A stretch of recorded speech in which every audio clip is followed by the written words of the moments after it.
በስመ አብ ወወልድ ወመንፈስ ቅዱስ አሐዱ አምላክ። ጥር 18 በዚች ቀን የሰማዕታት አለቃ የቅዱስ ጊዮርጊስ አጽሙ ተቃጥሎ ተደቁሶ የተበተነበት ነው። በረከቱም ከኛ ጋር ትኑር ለዘላለሙ። ለእግዚአብሔር ምስጋና ይሁን አሜን።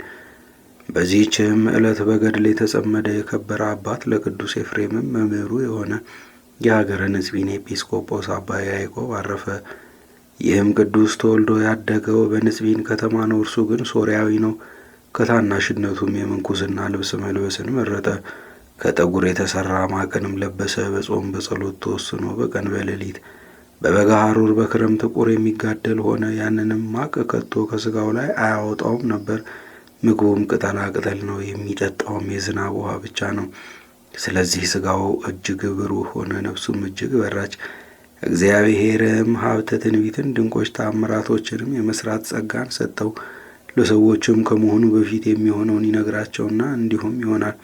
ተአምራቱም እጅግ ብዙ ነው። በአንዲትም ቀን ሴቶች በውሃ ምንጭ ላይ ያለማፈር ሲጫወቱና ሲሳለቁ አያቸው። የውሃውንም ምንጭ አደረቀ፣ የራሳቸውንም ጠጉር ነጭ ሽበትን አደረገ።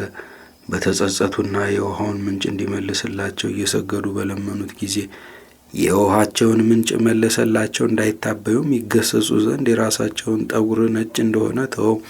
በአንዲት ዕለትም በጎዳና አልፎ ሲሄድ አንዱን ሰው እንደሞተ ሰው አስተኝተው ሰዎችን አገኛቸው።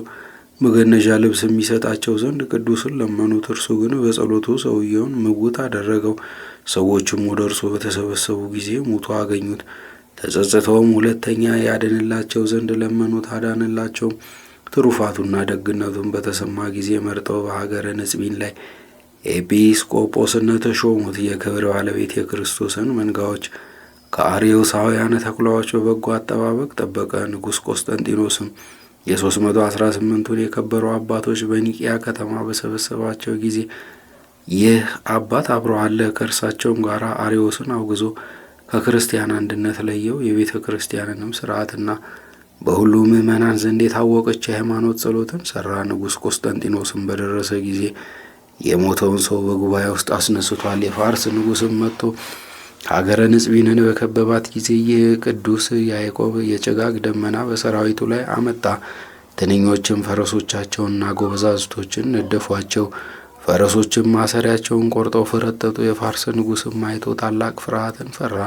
ተነስቶም ሸሽቶ ወደ ኋላው ተመለሰ። ነፍሱን የመንጋዎቹንም ነፍስ ጽድልት ብርህት አድርጎ ገድሎን በፈጸመ ጊዜ አረፈ። ለእግዚአብሔር ምስጋና ይሁን። እኛንም በዚህ አባት ጸሎት ይማረን፣ በረከቱም ከእኛ ጋር ትኑር ለዘላለሙም አሜን። በዚህችም ዕለት ከ4 ቀኖች በኋላ ጌታችን ከመቃብር ያስነሳው የአልዓዛር እህቶች የማርያና የማርታ መታሰቢያቸው ሆነ። በረከታቸውም ከእኛ ጋር አይኑር ለዘላለሙም። ለእግዚአብሔር ምስጋና ይሁን አሜን።